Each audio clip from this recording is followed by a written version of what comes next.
Good evening students. जैसा कि हम लोग पीवाईक्यू क्वेश्चन कर रहे हैं और आज हम लोग जो करने वाले हैं रियल नंबर्स के बारे में, वास्तविक संख्या के बारे में। तो आइए थोड़ा सा ब्रीफ कर देते हैं रियल नंबर्स क्या होता है और इसका इंपॉर्टेंस क्या होता है, फिर उसके ऊपर क्वेश्चन पर काम करेंगे हम लोग। चलिए।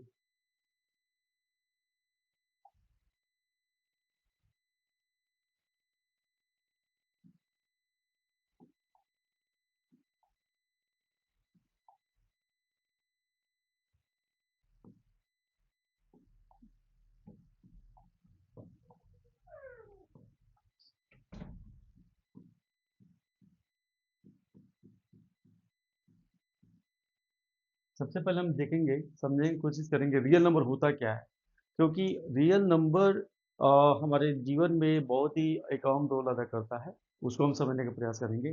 तो रियल नंबर को समझने से पहले सबसे पहले हम ये समझेंगे कि नंबर होता क्या है। यानी कि नंबर,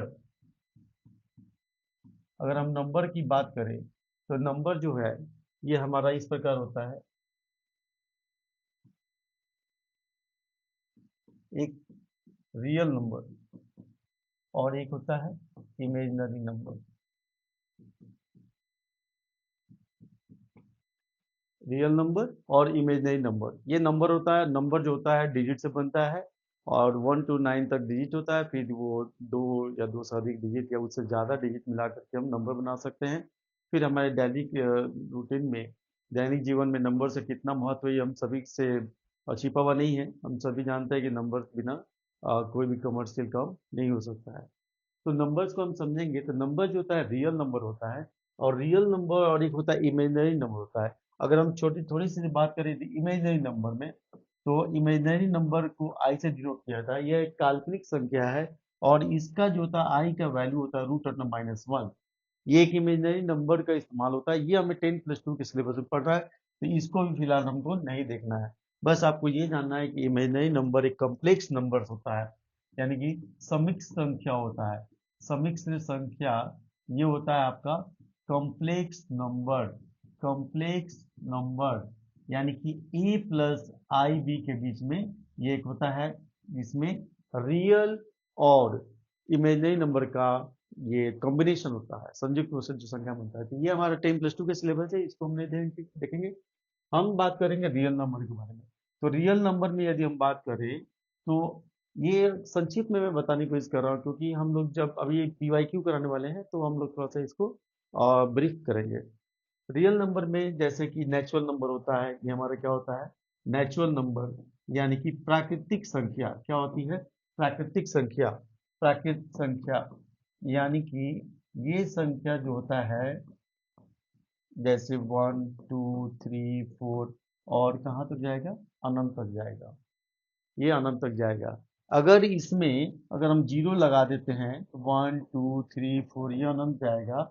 ये हमारा चला जाएगा होल नंबर। कहाँ चला जाएगा? होल नंबर, है ना। अगर इसमें एक जीरो, +-1, +-2, +-3 लगा देते हैं, ये हमारा चला जाएगा इंटीजर नंबर। इंटीजर नंबर यानी कि पूर्णांक संख्या। पूर्णांक संख्या। पूर्णांक संख्या ये हमारा रियल नंबर के अंदर में आ रहा है। यदि इसके अंदर में √2, √3, √5 यानी अपरिमेय संख्या भी आ रहा है, ये हमारा क्या हो जा रहा है? रियल नंबर आ जा रहा है। तो इसको हम लोग जो है जब सब्जेक्ट की पढ़ाई होगी तो उसमें हम लोग चर्चा करेंगे। अभी बस आपको सिर्फ पहचानना है रियल नंबर क्या होता है। यानी रियल नंबर में जैसे कह सकते हैं हम लोग कि +-1, +-2, और आपको √2 नंबर, ये परिमेय अपरिमेय 1/2, +-1/2, √3/5, ये सब क्या है? रियल नंबर है। लेकिन अगर हम बात करें आई को √(-i) या इस फॉर्म में रहेगा तो ये हमारा क्या हो गया? कॉम्प्लेक्स नंबर हो गया, इमेजिनरी नंबर हो गया। आइए अब देखते हैं। अब इसमें देखते हैं कि 1 1 2 3, इसमें अगर क्वेश्चन पूछा जाता है सबसे छोटा प्राकृतिक संख्या क्या है, तो ऑब्वियस है कि 1 होगा, है ना। इसमें सम संख्या कौन होगा? तो 2 होगा। फिर 4 क्या हो गया? ये क्या हो गया? हमारा सम संख्या हो गया, इवन नंबर हो गया यानी कि, है ना। तो सम संख्या, इवन नंबर, सबाद संख्या, भाज्य संख्या, अब जैसे इस प्रकार क्वेश्चन मिलेंगे वैसे हम लोग एक्सप्लेन करते चलते हैं। चलिए आइए क्वेश्चन पर ध्यान देते हैं।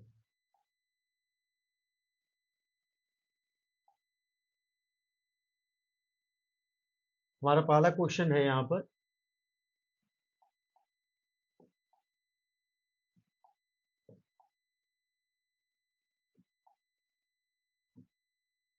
हमारा पहला क्वेश्चन है किसी पूर्णांक p के लिए प्रत्येक सम पूर्णांक क्या होता है। तो सम पूर्णांक हमारा क्या होता है, जैसे 1 2 3 4 5, अगर ऐसे हम इंफिनिटी तक जा रहे हैं तो हमारा सम संख्या हो गया 2 4, ये 6, ये हमारा क्या हो गया, सम हो गया। यानी सम की बात जैसे करें तो हमारा ऐसे बोल सकते हैं 2n, ऐसे बोल सकते हैं, जहाँ n क्या है, प्राकृतिक संख्या है। n का वैल्यू जैसे जैसे हम रखते जाएंगे ये संख्या हमारा क्या निकलते जाएगा, सम। जैसे n इक्वल टू, यदि हम 1 रख रहे हैं तो 2 इंटू वन, ये हमारा क्या हो जाएगा, 2 हो जाएगा। n का वैल्यू यदि 2 रख रहे हैं तो 2 इंटू हमारा क्या हो जाएगा, 4 हो जाएगा। यानी कि हम जनरलाइज टर्म में कह सकते हैं 2n। यहाँ क्वेश्चन दे रहा है पूर्णांक p के लिए, यानी कि यहाँ पर p के लिए बात बोला जा रहा है, तो प्रत्येक सम पूर्णांक का रूप ले रहे हैं, तो यहाँ पर 2 प्लस वन, यदि 1 लगा रहे हैं तो यहाँ पर यदि p का वैल्यू 1 रख रहे हैं 2, तो ये हमारा क्या बन जा रहा है, इस तरह से 3, और ये हमारा क्या हो जा रहा है 2। लेकिन आगे p का वैल्यू 2 3 कुछ भी रखेंगे तो ये हमारा ऑड होते चला जाएगा। p का वैल्यू यदि 1 रख रहे हैं 2, p का वैल्यू 2 रख रहे हैं तो ये भी हमारा क्या हो जाएगा, 2 3 हो जाएगा। ये हमारा, ये कोई ऑप्शन सही नहीं है, कोई सही नहीं है।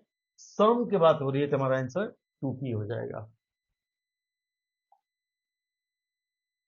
कौन सी सबसे छोटी प्राकृतिक संख्या है, अभी हमने चर्चा किया, सबसे छोटी प्राकृतिक संख्या क्या है, हमारा 0 -1 1 2, हमारा ऑप्शन सी, सबसे छोटी प्राकृतिक संख्या 1 है।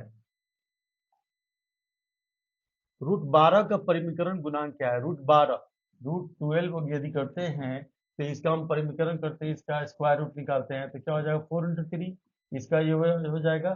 तो अलग अलग कर सकते हैं हम लोग, कैसे, क्योंकि हमें पता है रूट अंडर ए बी अगर है तो इसको हम क्या लिख सकते हैं, रूट अंडर ए इंटू रूट अंडर बी, ऐसे लिखा जा सकता है। तो इस 4 का स्क्वायर रूट क्या होगा, 2, 2√3, इस प्रकार हमारा आंसर क्या होगा, ऑप्शन 2√3। यहाँ पर देखते हैं कि एचसीएफ 130 और 15 का निकलना है, 130 और 15 का निकलना है। तो यहाँ दिया हुआ है 130, ये हमारा क्या हो गया, यहाँ पर 5 15 है। यहाँ देखो एक थ्योरम है, यूक्लिड्स लेमा या यूक्लिड्स एल्गोरिथम बोल सकते हैं। इनका कहना है कि यदि, जैसे कि हम लोग जनरल डिवीजन जो करते हैं, हम लोग महत्तम बचपन से निकालते आ रहे हैं, है ना, हम ऐसे निकालते आ रहे हैं। ये महत्तम निकालने के लिए, यानी एचसीएफ निकालने के लिए एक फैक्टर मेथड होता है और एक इक्विलिट थ्योरम होता है। तो फैक्टर मेथड में क्या होता है, बड़ी बड़ी नंबर्स यदि मिल जाते हैं, 4 डिजिट 5 डिजिट 6 डिजिट का, तो उस समय फैक्टराइजेशन करना बहुत डिफिकल्ट हो जाता है, जो हम लोग 6 7 में पढ़ चुके हैं। उसी से बचने के लिए यूक्लिड थ्योरम ने, यूक्लिड ने क्या किया कि एक लेमा बनाया, उन्होंने एक तरीका निकाला। यानी ये अगर हम जानते हैं कि क्या, कि भाज्य इक्वल टू भाजक गुना भागफल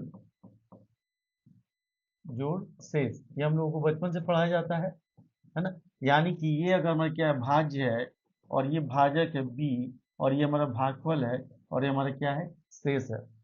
और हम इस स्थिति में देखते हैं कि r का वैल्यू 0, ये r शेषफल, ये शेषफल क्या हो सकता है, 0 हो सकता है।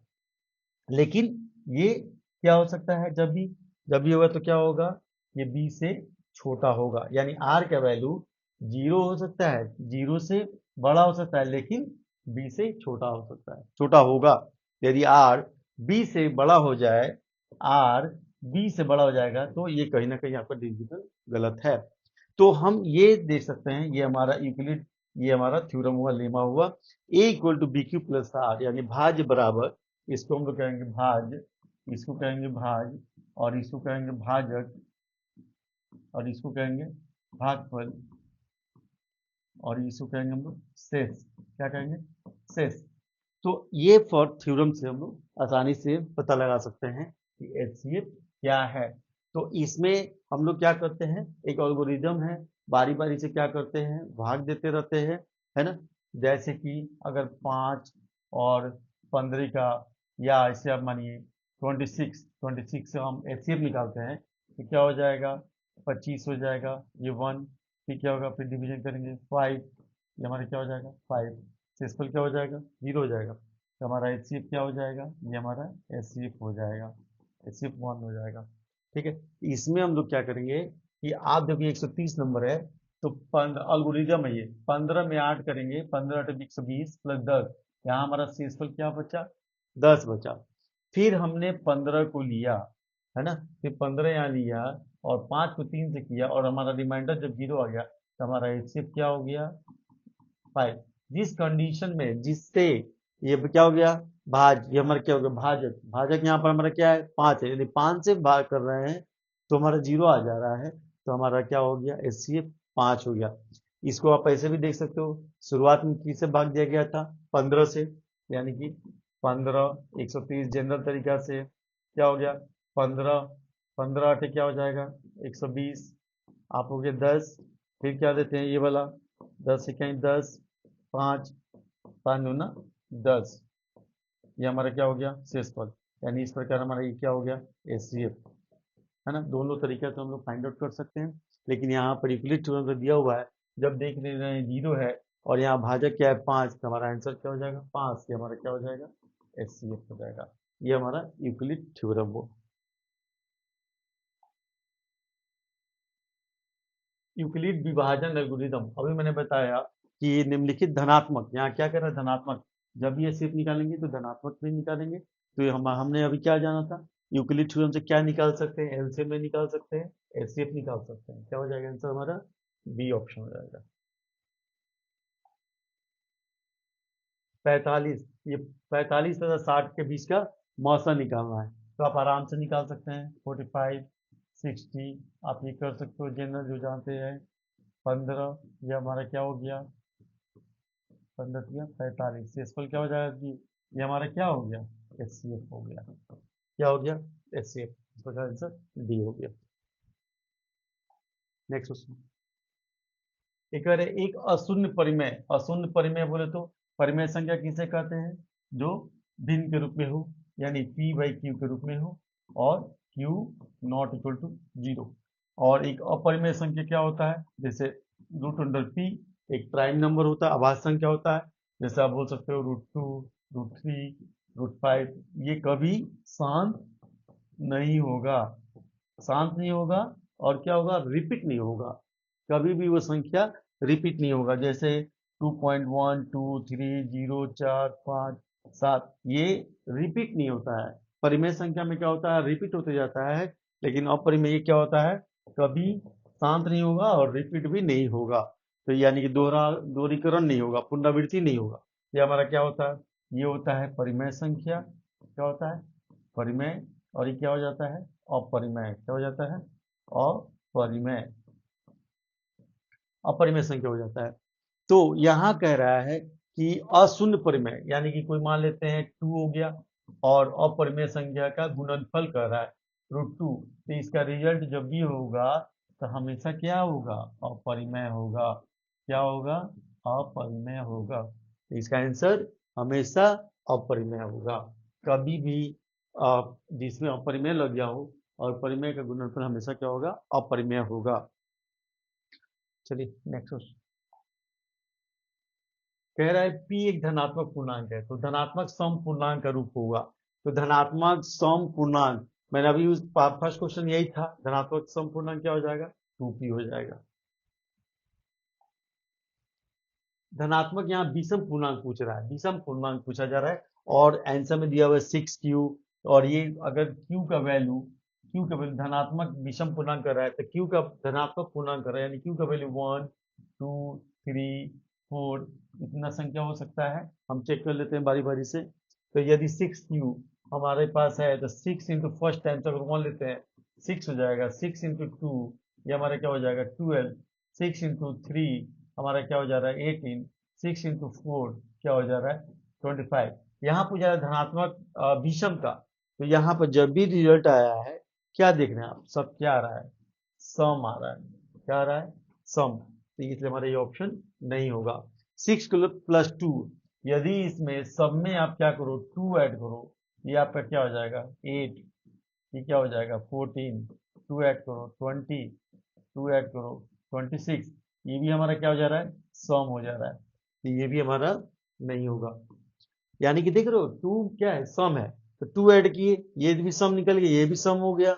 अब हमें दिख रहा है ये 4 है, ये भी क्या हो जाएगा, सम हो जाएगा, क्योंकि 6 में 4 जोड़ोगे 10, 12 में 4 जोड़ोगे 16, ये भी हमारा क्या हो जाएगा, सम हो जाएगा।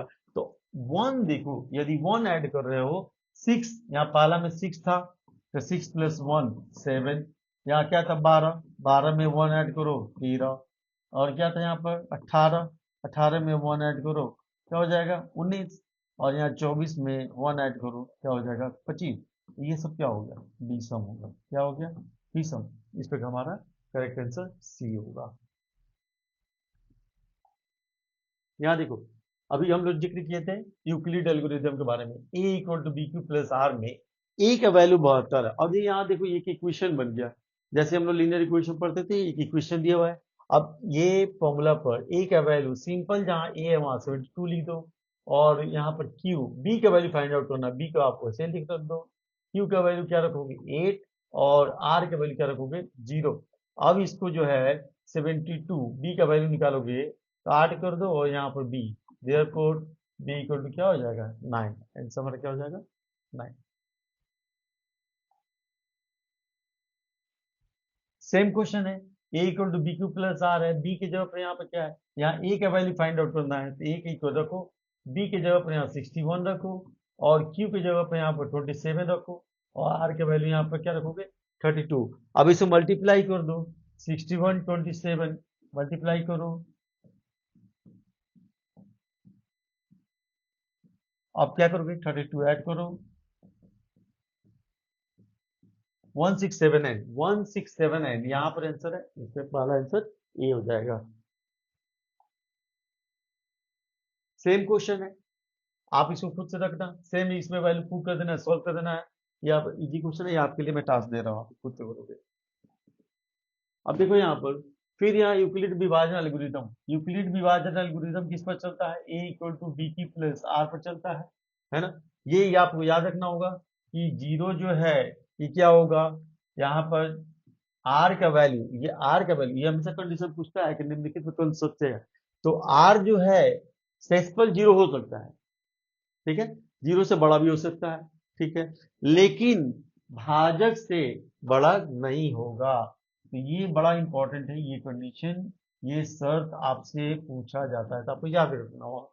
अब हम क्या करेंगे, एल्गोरिज्म पर काम करेंगे। 225 है, तो एल्गोरिज्म पर काम करना है तो सबसे पहले क्या करो कि 225 से आप यहाँ पर रफ में निकाल लो, रफ में निकालोगे आंसर आ जाएगा प्रोसेस से। ये क्या हो जाएगा, चेक करो, अगर इसको हम 3 लेते हैं तो 675 हो जाएगा, यानी कभी बढ़ सकता है हम लोग। अगर 4 ले रहे हैं तो ये हमारा क्या हो जाएगा, 4 दूनी 8 और 1 9, 900 हो जाएगा, तो गड़बड़ हो जाएगा, तो 3 ले लो, तो क्या हो जाएगा ये 675, 95, क्या हो गया 95, 10 5 195, ठीक है। अब 195 में 225 लो, तो ये हो जाएगा 195 जीरो 30, फिर इसे डिवाइड करो 195, यानी कि 180, यानी 15। अब 15 को यहाँ डिवाइड करो 30, 15 दूना 30, यहाँ क्या हो जा रहा है, शेष को जीरो आ जा रहा है, हमारा क्या आ गया एचसीएफ क्या हो गया 15। इस प्रकार हमारा एचसीएफ क्या हो जाएगा 15 हो जाएगा। तो इस पर जो है एचसीएफ मान ज्ञात करना है, तो आप इस शर्त से आप क्या कर सकते हो, बारी बारी पर उठा सकते हो। 870 है यहाँ पर, 870 लिख दो, 225 हो गया, तो 225 में पहले तुमने किससे किया था 3 से गुना, और शेषफल कितना आया था 195, ठीक है। अब यहाँ पर क्या करोगे 225 लिखो, 225 में यहाँ पर किससे भाग दे रहे हो 195, कितने दिए 1 से दिए, शेषफल कितना आया 30 आया, फिर किससे भाग दे रहे हो इससे, ये हमारा इधर आ जाएगा 195, किससे भाग दियो 30 से, कितना आया 30, 6 है, यहाँ कितना आया 15, अब किससे भाग दिए 30, यानी कि 15 से 15 दूना 30, अभी हमारा सेसफल जीरो आया। इस प्रोसेस को तब तक करते रहेंगे जब तक कि हमारा सेसफल जीरो नहीं आया।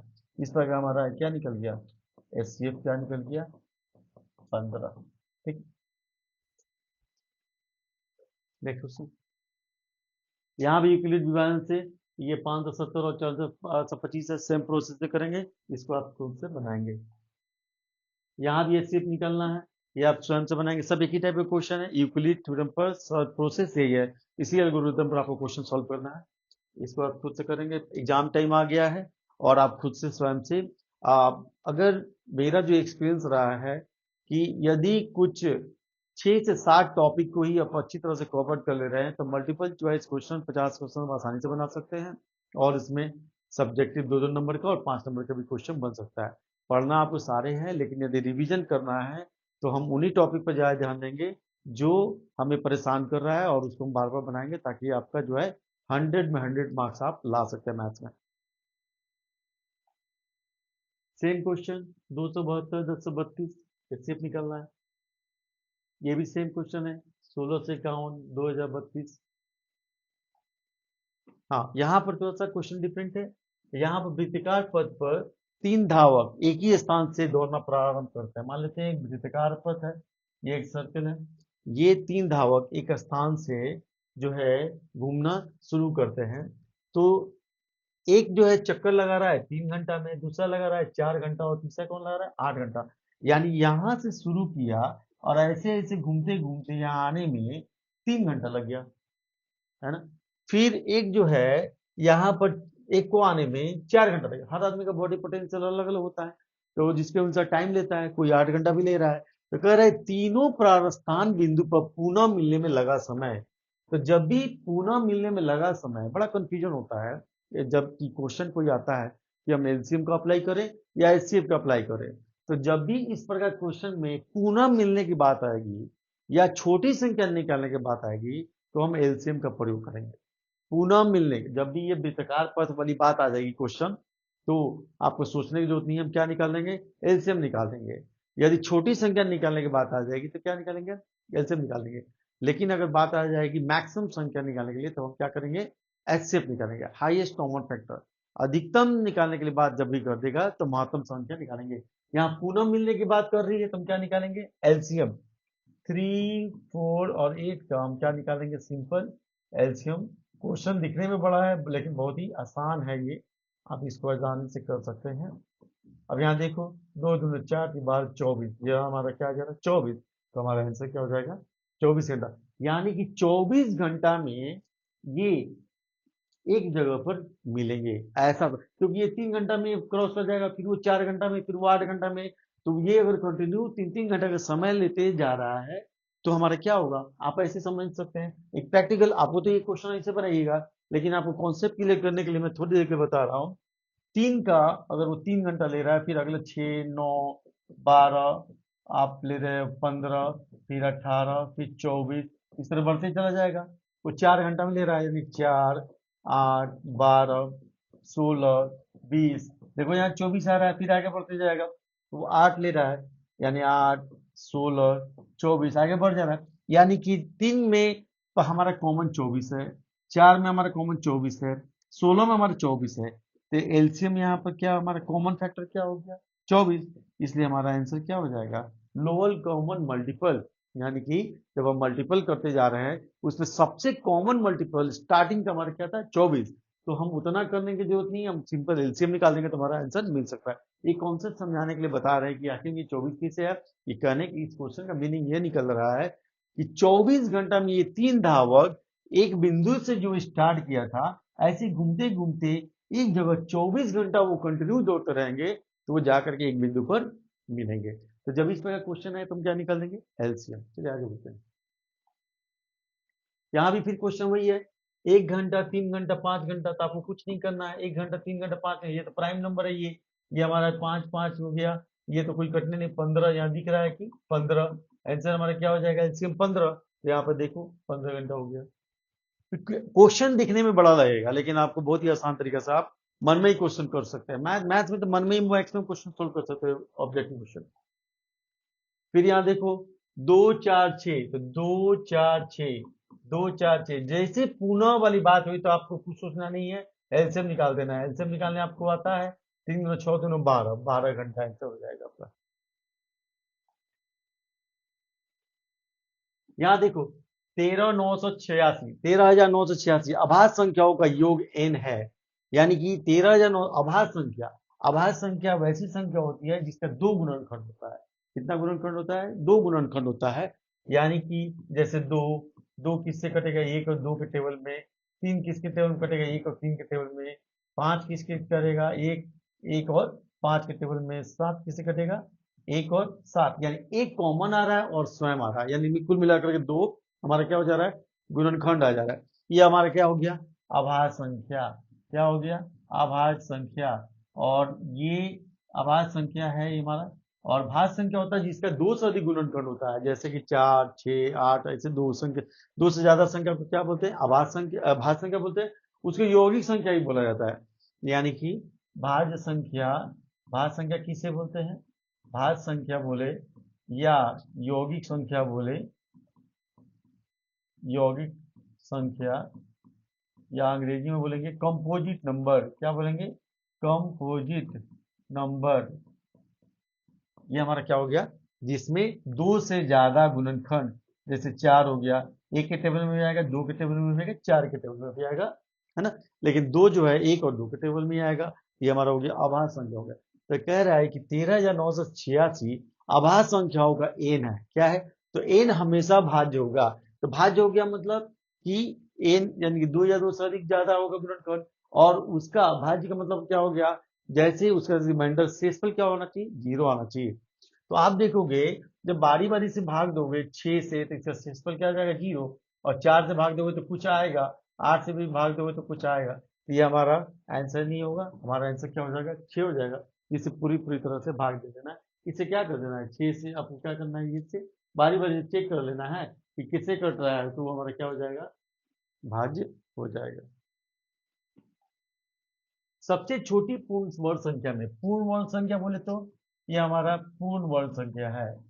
ये हमारा पूर्ण वर्ण संख्या है, यानी कि जिसका आसानी से स्क्वायर रूट करेंगे तो हमारा परफेक्ट आ जाए, कोई पॉइंट वगैरह नहीं आना चाहिए। तो कह रहा है कि 16 24 24 16 20 24 में प्रत्येक से भाग होगा पूर्ण संख्या में।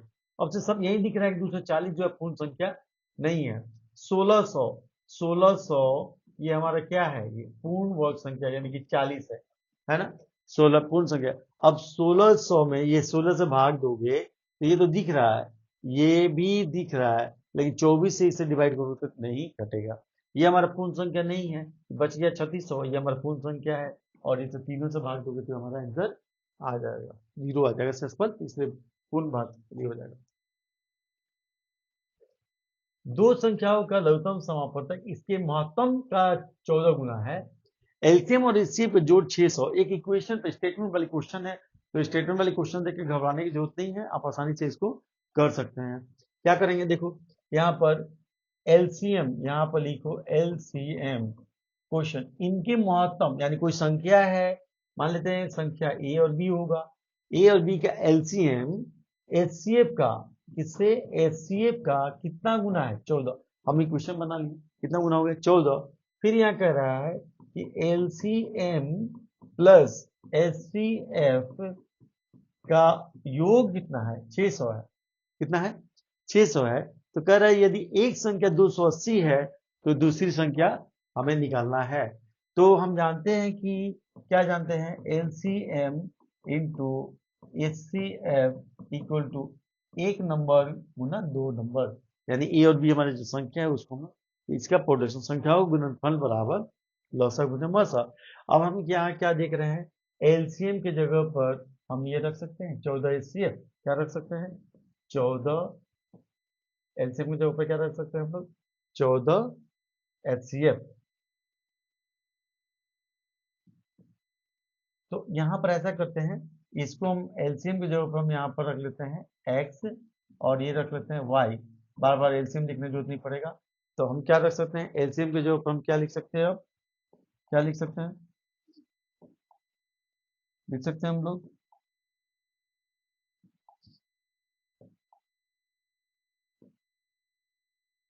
x की जगह पर 14 एलसीएम गुना, तो यहाँ हम लिख सकते हैं 14y, क्या लिख सकते हैं 14y, है ना।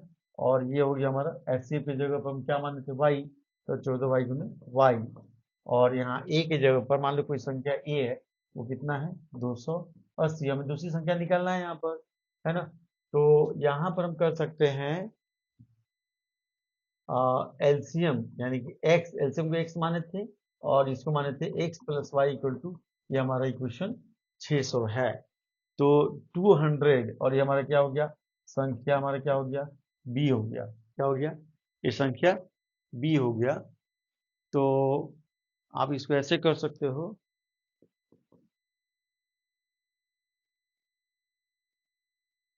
ये यहाँ से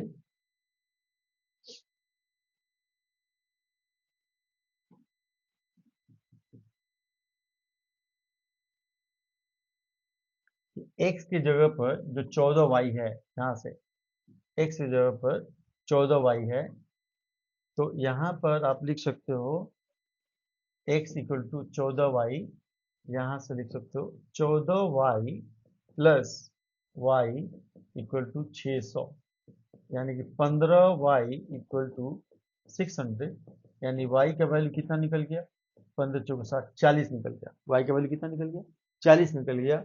तो x का वैल्यू हमारा क्या निकल जाएगा, x का वैल्यू y गुने 14, यानी कि 14y, यानी कि 14 गुना 40, ये हमारा निकल गया 14 छुका 56, 560। तो एक से वैल्यू हमारा क्या निकल गया 560, और ये निकल गया 40 निकल गया।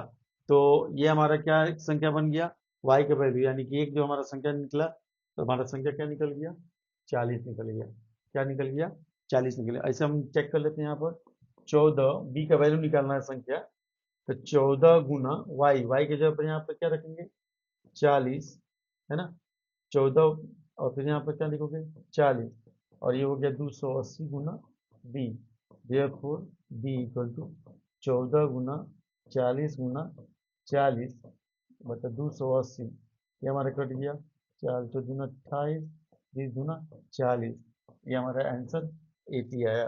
हमारा आंसर क्या आ रहा है कैलकुलेशन सोल्व करने पर, 80 आ जा रहा है ना, 80। आंसर हमारा क्या हो जाएगा, बी इस पर क्या आएगा। चलिए नेक्स्ट क्वेश्चन देखते हैं।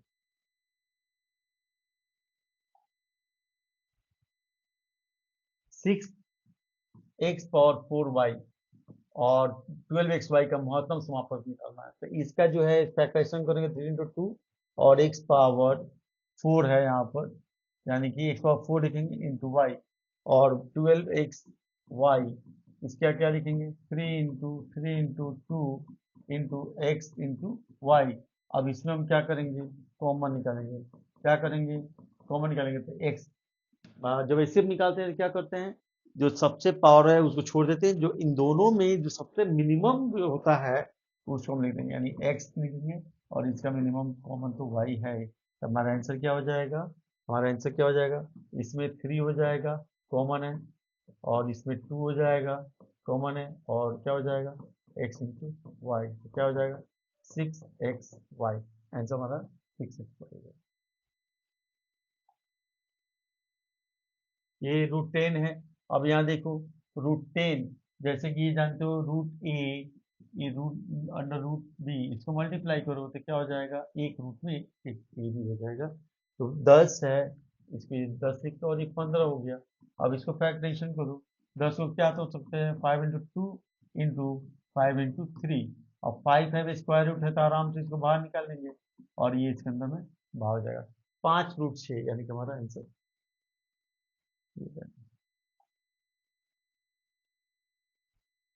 64 की वर्गमूल, यानी कि 64 का वर्गमूल कितना हो गया, 8 हो गया। 64 के घनमूल, यानी कि 64 का घनमूल कितना हो गया, 4 हो गया, से भाग पर देने पर, यानी 8/4, ये हमारा आंसर क्या हो जाएगा 2। यहाँ पर 64 के वर्गमूल को 64 के घनमूल से भाग देने पर, यानी इस 4 से भाग दोगे तो क्या हो जाएगा, 4 दूने 8, आंसर हमारा क्या हो जाएगा, बी हो जाएगा।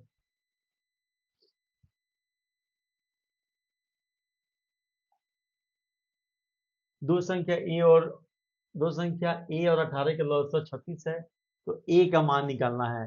कह रहा है दो संख्या ए और 18 संख्या, हम जानते हैं क्या, LCM LCM into HCF equal to a into b है। तो हम क्या जानते हैं, एलसीएम एलसीएम कितना है 36 है, एचसीएफ कितना है इतना है, और एक संख्या कितना है बी कितना है 18 है, 18 गुना ए। अब इसको सॉल्व कर दीजिए, ए का वैल्यू निकालना है 36 इंटू टू बाई 18, 18 टू जा, 2 टू जा 4, ये हमारा करेक्ट आंसर 4 है। इक्वेशन पर ही सवाल, लेकिन बशर्ते वो आपको क्या करना है, समझना है, बहुत आसान क्वेश्चन है। नेक्स्ट क्वेश्चन, 15 और 20 के एलसीएम और मौसा का अनुपात है, यानी कि हमें निकालना है एलसीएम बाई एचसीएफ, है ना। तो क्या कर रहा है, 15 और 20 का पहले एलसीएम ले लेते हैं, तो 5 और ये हो गया 4, 4 3 12 25 60, कितना बचेगा 60। और इसको फिर क्या करेंगे, 15 और 20 का क्या निकालेंगे, एचसीएफ निकालेंगे, क्या निकालेंगे एचसीएफ, तो हमारा क्या हो जाएगा, एचसीएफ हमारा 5 हो जाएगा, क्या हो जाएगा 5 हो जाएगा। अब इसे हम डिवाइड करेंगे, 5 12 से करेंगे तो क्या हो जाएगा 12, यानी हमारा क्या हो जाएगा 12/1, यानी कि 12:1, हमारा करेक्ट आंसर डी हो जाएगा। सबसे छोटी आवाज और सबसे छोटी भाज्य संख्या का गुणनफल है। अब देखो, सबसे गिनती में हमारा क्या होता है 1 2 3, ऐसे बढ़ते चले जाएगा, तो दो हमारा क्या है, सबसे छोटी आवाज संख्या है, तो सबसे छोटी आवाज संख्या 2 ले लिया। और कह रहा है सबसे छोटी भाज्य संख्या, तो 2 3 4 होता है हमारे पास, 4 और 5, 4 क्या हमारा भाज्य संख्या है, तो 4 से आप मल्टीप्लाई करोगे तो क्या हो गया आंसर 8, तो करेक्ट आंसर 8 हो गया। गुणनफल पूछ रहा है। अब इसमें पूछ रहे हैं सबसे छोटी, ये संख्या में सबसे छोटी अभाज्य संख्या है, तो 16 तो होगा नहीं, है ना। अभाज्य संख्या पूछ रहा है, 15 भी भाज्य है, 16 भी भाज्य है, ये भी भाज्य है, तो हमारा 29 क्या है, अभाज्य संख्या है, तो हमारा करेक्ट आंसर 29 हो जाएगा। क्या हो जाएगा, 29 हो जाएगा। किसी पूर्णांक m के लिए सम संख्या, तो ये मैं शुरू में ही बताया था, m संख्या है तो क्या हो जाएगा 2m, जैसे सम संख्या लग गया तो 2m लगा देंगे, वो हमारा आंसर हो जाएगा। कौन सी अभाज्य संख्या है, तो 15 तो हमारा क्या हो जाएगा भाज्य संख्या, ये भी भाज्य संख्या, ये भाज्य संख्या, ये हमारा क्या हो गया अभाज्य संख्या, बी आंसर करेक्ट हो जाएगा। 10 और 20 के लौसा और मौसा का अनुपात, ये अभी मैंने बताया था, आप आराम से कर सकते हैं। 65 तथा 117 का ये निकालना है, ये आपका मौसा, ये हमारा इक्वेशन दिया हुआ था, इनका मान निकालना है, तो आप करो इधर 65 और 117 का क्या निकालोगे, आप मौसा निकालो, ये हो जाएगा 65,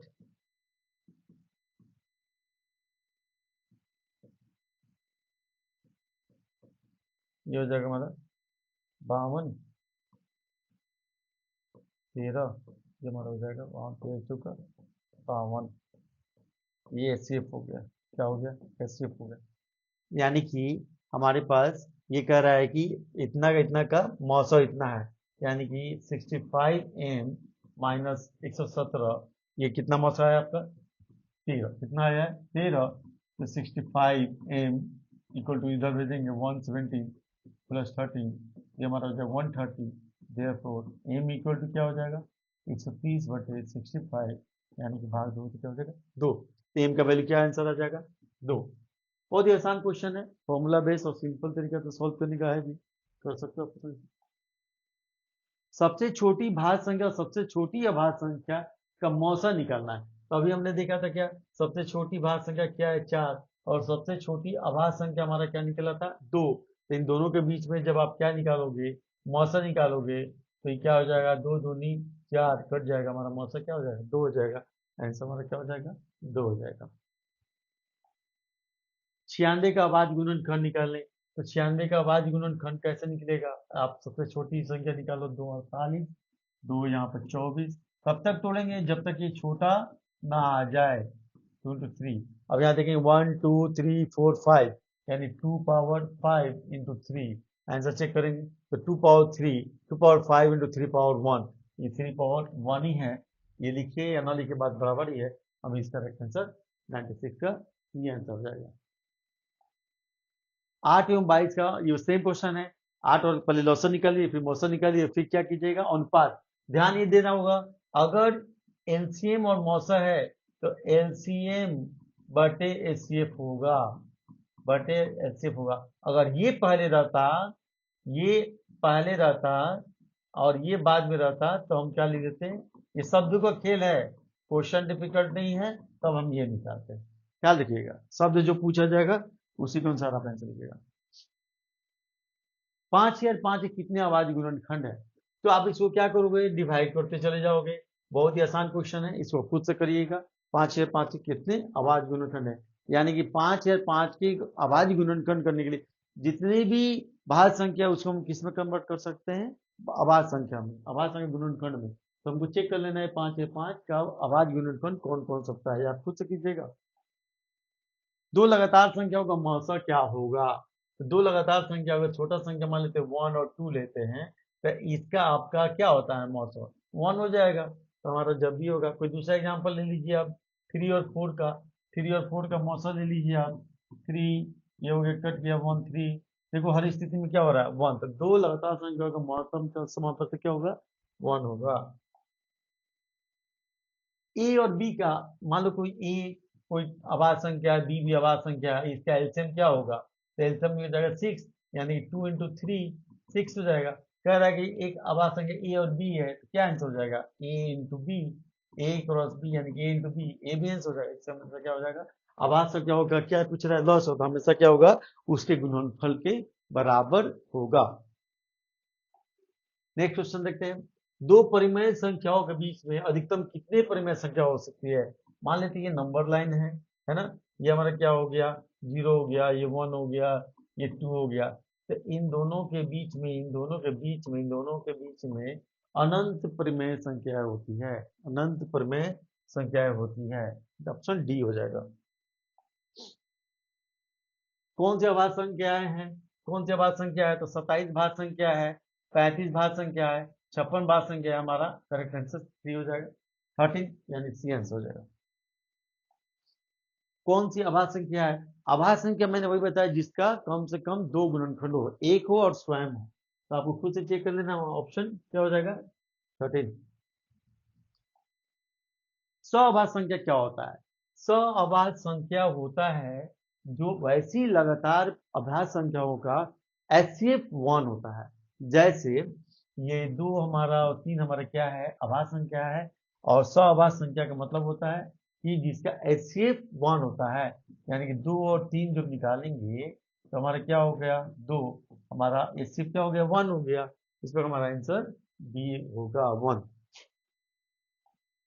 यदि दो संख्याओं का गुणनफल इतना है और उनका मस है, यानी कि हम जानते हैं क्या, एच एच इंटू एल यानी H C F into LCM A into B होता है।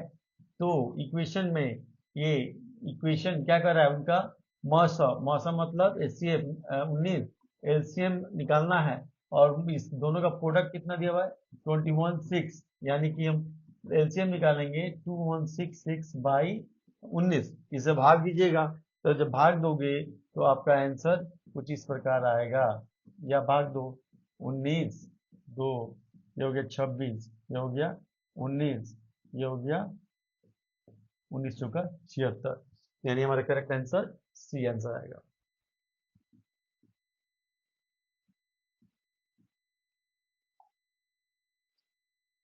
यहाँ क्या कर रहा है, एलसीएम निकालने के लिए कर रहा है। ए इक्वल टू यहाँ दिया हुआ है 2Q3 इंटू 5, और बी कितना दिया हुआ है 2 पावर 4 इंटू 5 इंटू 7। अब इसमें देखेंगे कि दोनों में कॉमन तो देखना ही है, साथ साथ जो उसके में बच गया वो लिखेंगे। तो एचसीएफ में हम क्या करते थे, घातों की संख्या जो सबसे कम होती थी वो लिखते थे, लेकिन एलसीएम में ठीक उल्टा है, एलसीएम में ठीक उल्टा है, इसमें घातों की संख्या जो सबसे बड़ी है वो लिख देंगे, और यहाँ पर दोनों में क्या है, 5 है, 1 लिख देंगे, और यहाँ बच गया यहाँ पर 3 और 7। इस प्रकार आप मल्टीप्लाई करोगे तो 16 5 गुना 3 गुना 7, ये हमारा हो गया 1680, और ये हो गया 21, ये हमारा हो गया 8 और 16 1680। इस प्रकार हमारा आंसर क्या हो जाएगा, 1680 आंसर डी हो जाएगा। यदि m एक धनात्मक है तो धनात्मक विषम पूर्णांक पूछ रहा है। जब विषम पूर्णांक पूछ रहा है इसका मतलब है 2 होगा तो जब भी हो तो सम होगा, 4 हो जाएगा तो सम ही होगा, तो हमारा 1 है तो क्या हो जाएगा, विषम होगा, यानी ऑप्शन सी हो जाएगा। मैंने यहाँ बोला था कि वैसी संख्या जो कभी शांत नहीं होती है, रिपीट भी नहीं करती है। देखो यहाँ 1 3 1 1 1 1 1 ये कभी भी रिपीट भी नहीं हो रही है, कभी भी रिपीट नहीं हो रही है, यानी रिपीट का मतलब 1 2 1 2 1 2 1 2 नहीं आ रही ना, कभी 1 3 1 1 3 ये रिपीट नहीं हो रही है, कभी भी शांति आगे बढ़ती जा रही है, तो ये हमारा क्या हो जाएगा, अपरिमेय संख्या। वह परिमेय संख्या वैसी संख्या होती है जो नाइदर टर्मिनेट होती है नाइदर रिपीटिंग होती है। कौन सा अभाज्य संख्या है, कौन सा अभाज्य संख्या है, ये हमारा भाज्य संख्या हो गया, है ना, ये हमारा ये भी भाज्य संख्या हो गया, ये हमारा 41 जो है ये क्या हो गया, अभाज्य संख्या होगा, इसलिए वो सी आंसर। 144 का अभाज्य संख्या में गुणनफल कितना होते, 144 का आप क्या करोगे, गुणनफल निकालोगे, गुणनफल निकालो, 2 18, इसको सबसे स्मॉलेस्ट से ही करते हैं हम लोग। अब यहाँ देखो 2 पावर 4 हो गया, और ये क्या हो गया 3 स्क्वायर, तो 2 का घात कितना है, तो 2 का घात क्या हमारा 4 है, आंसर क्या हो जाएगा सी। ये ध्यान देना होगा, 2 का घात पूछ रहा है तो क्या हो जाएगा 4, आंसर में सी। किसी धनात्मक ए तथा बी के लिए मौसा और ए बी का लौसा क्या होगा, तो यहाँ दो धनात्मक पूर्णांक दिया हुआ है, ए और बी का मौसा, दो ए और बी का मौसा और ए बी का लौसा निम्नलिखित में कौन होगा। अब यहाँ देखो तो हम क्या जानते हैं, दो संख्या है यानी कि मौसा, हम क्या फॉर्मूला जानते हैं, HCF into LCM equal to क्या जानते हैं, A इंटू बी, तो हमारा क्या हो जाएगा आंसर A इंटू बी। ए बटे बी नहीं होगा, बी बटे ए नहीं होगा, ए प्लस बी नहीं होगा, ये नहीं होगा, ये नहीं होगा। देखो क्वेश्चन को थोड़ा सा ट्विस्ट किया गया है, ध्यान से अगर नहीं सोल्व करोगे तो आंसर गलत हो जाएगा, इससे सोच समझ के करना। कोई भी कभी भी ऑब्जेक्टिव क्वेश्चन बनाने में घबराहट की जरूरत नहीं है, क्योंकि ऑब्जेक्टिव में आपने एक बार OMR शीट पर बॉल नीली या ब्लू पेन से रंग दिया तो आप चाहिएगा कि दोबारा करेक्ट कर दे, तो पॉसिबल नहीं है। यदि आप उसके काट करके उसके बगल में भी लिख करके रंगते हैं तभी भी आंसर मान्यता नहीं दी जाएगी। चलिए नेक्स्ट क्वेश्चन। पी और क्यू दो अभाज्य संख्या है तो उनका मौसा अभाज्य संख्या है, तो मैंने बोला कोई 2 और 3 अभाज्य संख्या ले लो, तो इसका मौसा क्या होगा, मौसा क्या होगा 1 होगा, मौसा क्या हो जाएगा 1 हो जाएगा, चेक कर लो आप, हमारा मौसा क्या हो जाएगा एक्स 1 हो जाएगा, क्या हो गया 1, आंसर क्या हो जाएगा ए। 64 के अभाज्य गुणनखंड में 2 का, तो 64 का गुणनखंड निकालो, 2 32, ये हो जाएगा 16, ये हो जाएगा 8, ये 4 और क्या हो जाएगा 2, 1 2 3 4 5 6 एंड 2 पावर 6 घात कितना हो गया 6, हमारा करेक्ट आंसर सी। ये आसान है, एचसीएफ निकालना है, कर सकते हो, उस समय से एचसीएफ हम लोग कर रहे हैं। 156 के फिर आपका वही है, 156 का गुणनखंड निकालेंगे, 2 हो गया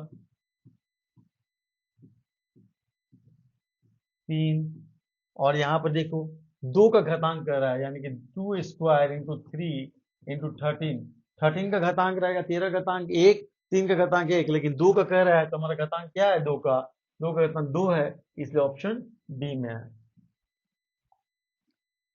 कौन सा युग्म 100 अभाज्य है, 100 अभाज्य में क्या होना चाहिए, HCF क्या होना चाहिए 1 होना चाहिए, HCF क्या होना चाहिए 1 होना चाहिए। अब बारी बारी से हम लोग चेक करेंगे, यहाँ पर बारी बारी से चेक करेंगे, यहाँ 21 और 84 का HCF तो हमारा दिख रहा है 21 है, 13 और 52 में भी हमारा HCF दिख रहा है कि 13 है, 18 और 25 में चेक करते हैं और 14 में, 18 और 25 में आप चेक करो, 18 ये 18, ये हो गया 7, ये 18, 7 दूना 14, ये हो गया 4, ये 7, 1 3 4, ये हो गया 1 और 3, यानी ये सिर्फ हमारा 1 आ रहा है। 14 और 35 में भी चेक करो, 14 और 35 में ये तो करेक्ट दिख रहा है कि 18 25, 14 और 35 में आप चेक करो, तो 14 दूना 28, 7, ये हो गया 14, 7 दूना 14, ये सिर्फ हमारा 7 आ रहा है, इसलिए आंसर ये नहीं होगा, ये नहीं होगा, ये नहीं होगा। जिसका HCF 1 आया वही क्या होता है को प्राइम नंबर, यानी 100 अभाज्य संख्या, हमारा आंसर क्या हो जाएगा बी, सहवाची संख्या को समझना जरूरी है। वैसी लगातार दो संख्या जिसका एचसीएफ महत्तम समापवर्तक 1 है उसे क्या कहते हैं? सहवाची संख्या। यौगिक संख्या, यौगिक संख्या का नाम दिया हुआ है, इसका नाम एक दिया होता है क्या है? भाज्य संख्या। क्या होता है भाज्य संख्या? इंग्लिश में इसको क्या बोलते हैं? Composite number. कंपोजिट नंबर यानी वैसी संख्या जिसका दो से ज्यादा गुणनखंड हो। तो दो से ज्यादा गुणनखंड किसका होगा? ये तो हमारा क्या हो गया? आभाज्य संख्या हो गया। ये हमारा क्या हुआ? भाज्य संख्या। ये आभाज्य संख्या हो गया। यौगिक संख्या पूछ रहे हैं यानी भाज्य संख्या। तो ये किससे कटेगा? 1 से, 3 से, 7 से और 21 से। यानी करेक्ट आंसर हमारा क्या हो जाएगा? ये आभाज्य संख्या, आभाज्य संख्या, आभाज्य संख्या नहीं होगा, हमारा बी आंसर हो जाएगा। कौन सा आभाज्य संख्या है? कितनी बार कर चुके हैं आप लोग? करिए। दो संख्याओं का महत्तम संख्या, हम दो संख्याओं के एचसीएफ यानी कि हम जानते हैं एचसीएफ एलसीएम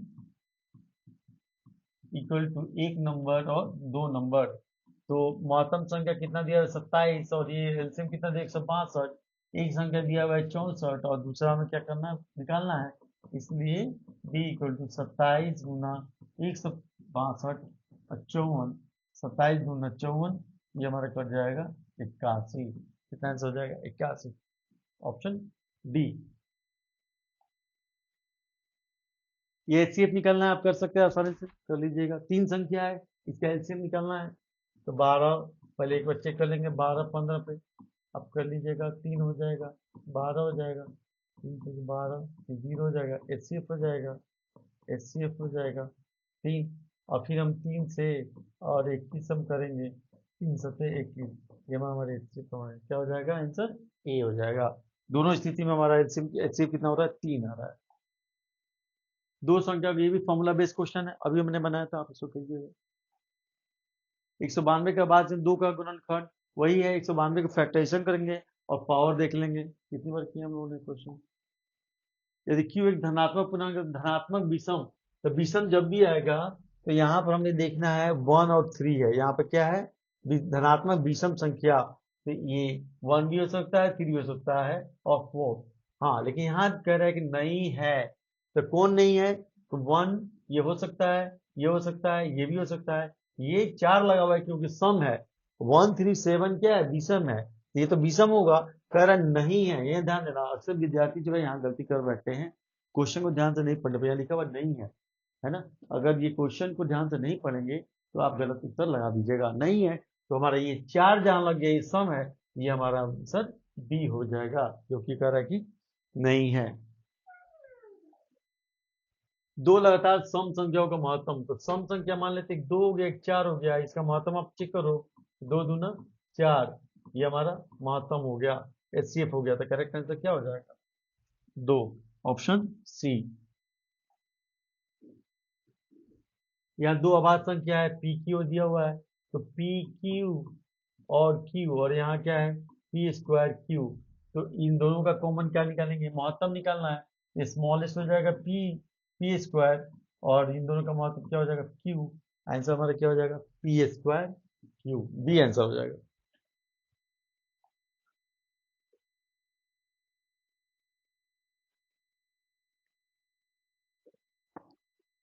इसका देखो 234 है, 3 का घात पूछ रहा है, 2, ये क्या हो जाएगा? 11, ये हो जाएगा 3, 13। 3 का घात पूछ रहा है, इसको हम इस तरह से सजा सकते हैं, 2 गुना 3 और ये हो गया 13। तो 3 का घात पूछा था, 3 का घात क्या होगा? 2।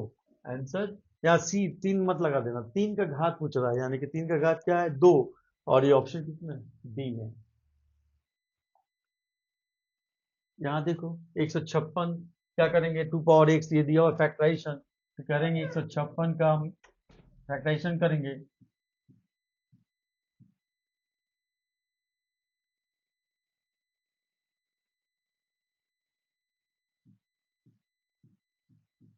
देखो यहाँ पर 2 स्क्वायर 3 पावर 1 इंटू 13 पावर 1, यहाँ क्वेश्चन में भी दिया हुआ है 2 power x 3 power y into 13 power z। अब चेक करो, 2 पावर x यहाँ है तो x का वैल्यू कितना निकल गया? 2। वाई यहाँ पर है 3 का, तो वाई का वैल्यू क्या हो गया 1, और ये हमारा सिरे का हिस्से है यानी कि जेड का वैल्यू 1। अब इसमें वैल्यू पुट कर दो, एक्स की जगह पर क्या होगा 2, वाई की जगह 1 प्लस 1, ये हमारा क्या हो जाएगा 4, आंसर क्या हो जाएगा 4। यानी पावर निकाल करके और जो आपसे कंडीशन पूछा जाए उस पर काम करना है। ये 100.105 और नीचे पॉइंट है, इस पॉइंट की जब ये क्या हो जाएगा 1, और यहाँ पर 1 पॉइंट पर जितना डिजिट होता है उतना क्या लगेगा 0। अब इसको क्या करेंगे हम लोग, पूछ रहे हैं 105, 105 और ये फाइंड आउट, इसको क्या करेंगे, इसको करेंगे 21, और ये हमारा हो जाएगा 200, यानी कि 21/200। तो 21 तो सब में आ जा रहा है लेकिन नीचे नहीं आ रहा, क्या करेंगे नीचे वाले को फैक्टराइजेशन करेंगे, 200, 200 ये हो जाएगा 100, 250 और 225, ये हमारा हो जाएगा 55, यानी 2Q 5 स्क्वायर, 2Q 5 स्क्वायर। तो 2Q 5 स्क्वायर, ये ऑप्शन सी में है हमारा आंसर, ये हो जाएगा। दो संख्याओं का मौसल और संख्याओं का गुणनफल क्या है, तो ये तो सिंपल है, यहाँ पर फॉर्मूला हम जानते हैं LCM into SCF equal to A number into B number. तो LCM कितना है यहाँ पर 50 और SCF कितना है 25, और ए बी प्रोडक्शन है ये 25 125, यानी कि ये हमारा इनका गुणनफल 1250 है, ये आंसर ये हो जाएगा। सेम क्वेश्चन है, यहाँ पर क्या करेंगे 140 को सॉल्व करेंगे, सॉल्व करते जाएंगे, यहाँ देखेंगे 2 स्क्वायर आ रहा है, 5 पावर 1 आ रहा है, 7 पावर 1, कंपेरिजन करेंगे 2x, यानी कि x का वैल्यू यहाँ क्या निकलिए, यहाँ पर कंपेरिजन करो आप 2x into 5y into 7z, तो x का वैल्यू यहाँ 2 आ गया, y का वैल्यू 1 आ गया, z का वैल्यू क्या हो गया 1। अब इसमें बिठाओ, x का वैल्यू 2 प्लस 1 माइनस 1, यानी 3 माइनस 1 2, आंसर हमारा क्या हो जाएगा 2, और वो ऑप्शन ए में है। दो संख्याओं का मौसा, इसमें भी सेम क्वेश्चन है, आसान क्वेश्चन है, 15 गुना 105, और ये 5 गुना क्या हो जाएगा दूसरी संख्या, देयरफॉर क्या हो जाएगा 15 गुना 105 बटे क्या हो जाएगा 5, ये कट जाएगा, और ये क्या हो जाएगा 315, ये 315 ऑप्शन सी में है। लास्ट क्वेश्चन, धनात्मक पूर्णांक के लिए कौन सा धनात्मक सम, ये कितनी बार मैंने बता चुका हूं मैं यहाँ पर कि जहां पर सम पूर्णांक की बात आ रही है तो 1 हमारा क्या विषम है, 3 विषम है, 5 विषम है, ये हमारा आंसर नहीं होगा, ये हमारा सम संख्या होगा, यानी ऑप्शन बी में है। चलिए इस प्रकार जो है हमने रियल नंबर पर जितने क्वेश्चन थे इंपॉर्टेंट PYQ क्वेश्चन हमने सॉल्व कर लिया है, और उम्मीद है कि आप बढ़िया से पढ़ाई करेंगे और सभी विषयों को, मैथ्स के अलावा आपका साइंस सब्जेक्ट, इंग्लिश, सभी विषयों को उतना ही वैल्यू देना है ताकि आपका अच्छे स्कोर से आप परीक्षा में पास कर सकें। चलिए, thank you very much, good night.